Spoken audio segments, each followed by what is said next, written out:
Welcome to Cultural Anthropology. I'm your instructor, David Leitner, and today we're going to take a little introduction to the course. Mainly, we're going to ask what is anthropology, and I'm going to introduce you to a few of the basic concepts behind anthropology that make it maybe a little distinct from other social sciences. So, without further ado, let's get started. There we go. What is anthropology? Well, quite literally, if we start from the roots of the word, anthropology comes to us from two Greek roots. One is anthropos, the other is logos. And together those mean anthropos, humankind, or man generally, and logos, the description of or study of something. So anthropology is the study or the description of mankind. Or humankind. But of course, all of the social sciences do that.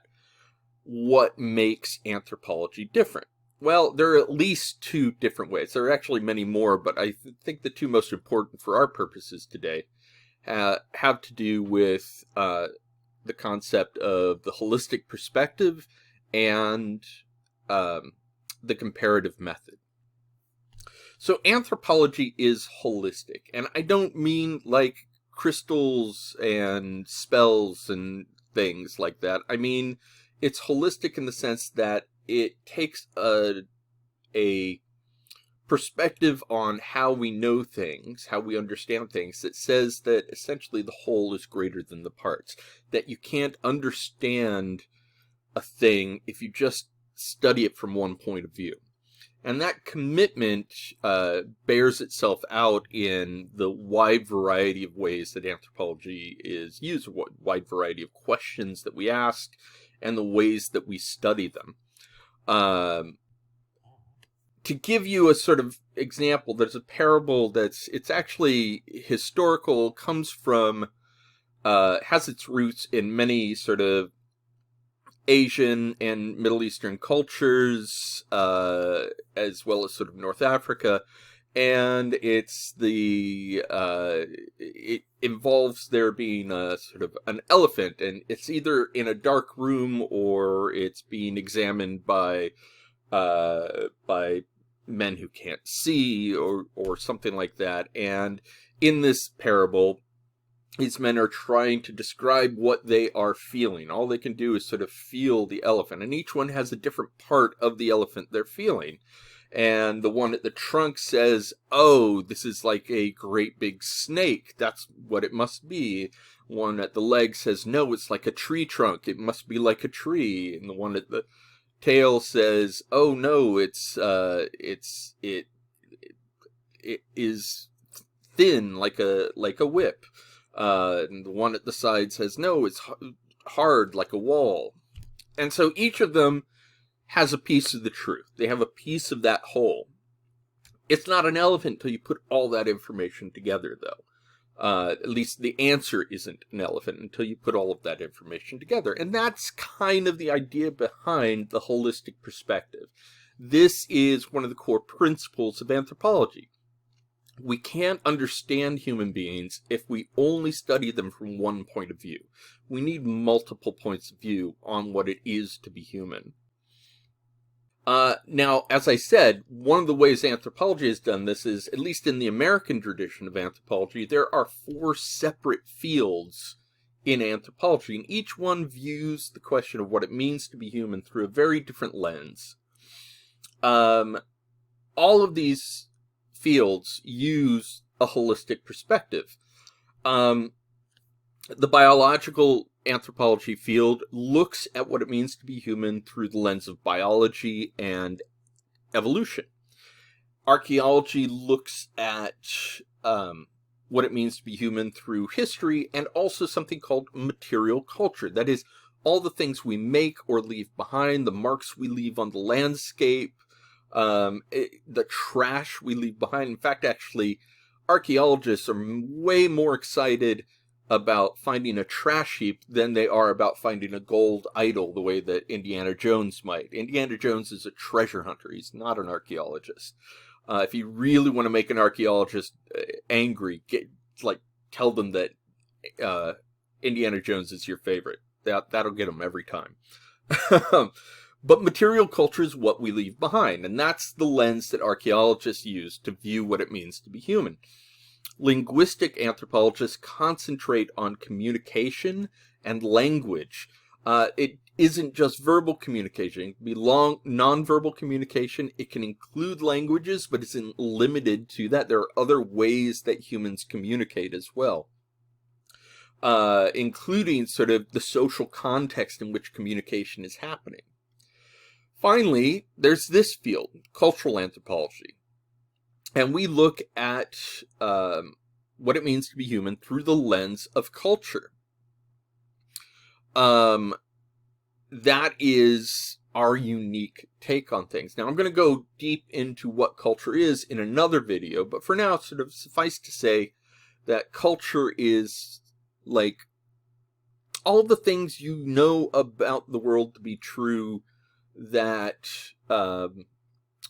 that you picked up, all of that sense of the world that you weren't just born with, the things you acquired, the traditions, the beliefs, the laws, the customs, all of these things are part of culture. In addition to the four fields, there are three sort of ancillary fields as well, and they're actually kind of at the intersection of the other four fields. There's applied anthropology, which is about all three of these are practical fields, or applied fields rather. That is, they are using the tools of anthropology to solve specific problems. Okay. Applied anthropology solves specific problems in general. Medical anthropology is doing that within the context of medicine and healing, and corporate anthropology is doing that within the context of business and corporations. Now, the other thing that really marks us off as different is something called ethnographic fieldwork. And this is very important because it taps into something we're going to talk about in a little bit too, called the comparative method.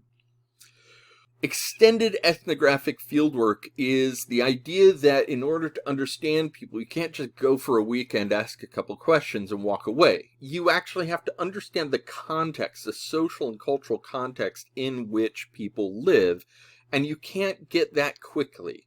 That has to come through the process of participant observation. That is, you are observing what is happening, but you are also taking part in it as well. Now, this might be really counterintuitive to a lot of you if you come from disciplines of science or even psychology to a large degree that have more experimental, a more experimental basis, because, the idea of observer error and, the observer sort of introducing noise into the experiment is a very important thing. But an important thing that we'll find out is that anthropological fieldwork is a different kind of way of doing scientific research. The fact of the matter is, you're the research instrument. You are trying to understand a culture, and the only way to do that is to become enculturated. We'll talk about this concept in another video as well. But it basically means how you learn a culture, and that is a slow, steady process of living with a group of people. It can't be done quickly. And so we spend a lot of time out in the field living with the people we are studying, hopefully working with them as well. In order to do this, it requires a bit of something called cultural relativism. That is, we are immersed in our own culture, and we have to try to put that aside as we're learning this new culture, and not make judgments based on what we think is right, wrong, good, bad, the right way to do thing, the wrong way to do thing.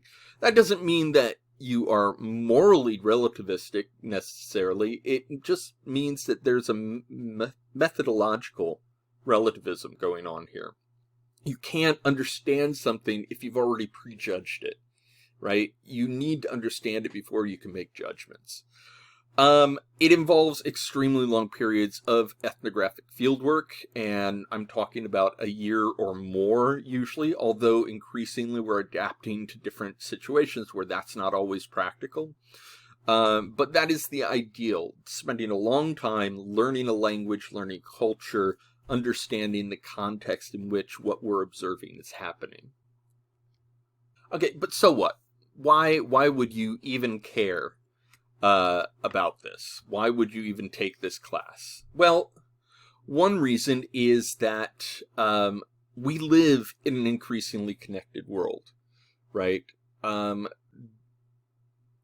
It's been within my lifetime that we have gone from primarily sort of communicating through letters to now being able to have video calls. I mean, that was downright science fiction until I was an adult.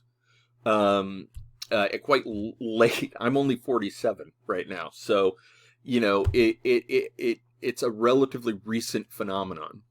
So that has closed the gap of distance between us. That and many other innovations has closed the differences between us, at least in terms of distance. That means we have exposure to other cultures all the time, and people from other cultures. And if people are thinking in ways that are different from the way you think, it's important to know how to understand that and how to deal with that. Ethnographic research, which we'll sort of learn a little bit about in this class, that is a marketable skill, okay?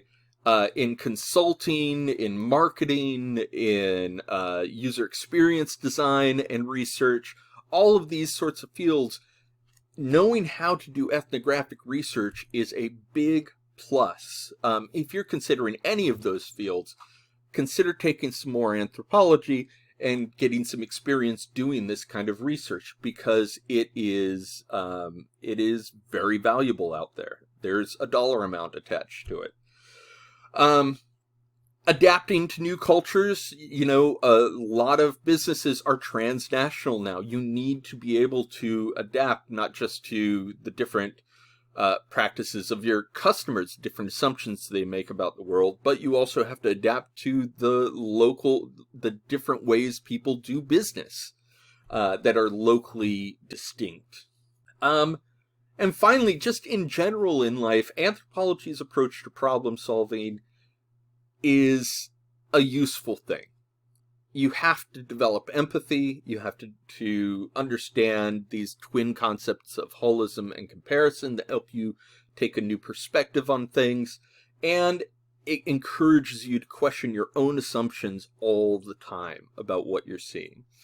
That's, I think, the main benefit to every student of anthropology, and every student of anthropology who I've met years down the road, if they didn't major in anthropology, the thing they tell me they remember the most is learning these things.